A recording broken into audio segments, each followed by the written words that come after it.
शैतानिर्रजीम बिस्मिल्लाहिर्रहमानिर्रहीम अस्सलामुअलैकुम रहमतुल्लाहि व बरकातुहू। उम्मीद करता हूँ आप सब खैर वफियत से होंगे, अल्लाह की पनाह में होंगे और अल्लाह ताला की दात आप लोगों को सदका मुहम्मद आले मोहम्मद के इज़्ज़त बख्श सेहत वाली ज़िंदगी अता फरमाए।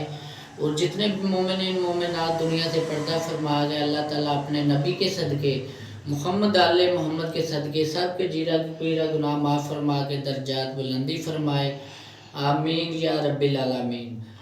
आज मैं आप लोगों के लिए बहुत अच्छा पैगाम लेके आया हूँ। और सबसे पहले तो मेरा सैयद इकरारुल हसन साहब को सलाम पेश और मैं तहे दिल से शुक्रगुजार हूँ कि इकरार भाई बहुत अच्छा काम कर रहे हैं। जो उन्होंने हक खतीब के बारे में रिकॉर्डिंग की और उसके चेहरे से नकाब उतारा, जो लोगों के साथ वो ज़्यादती कर रहे थे और गलत कर रहे थे, इस मामलात में मैं दिल से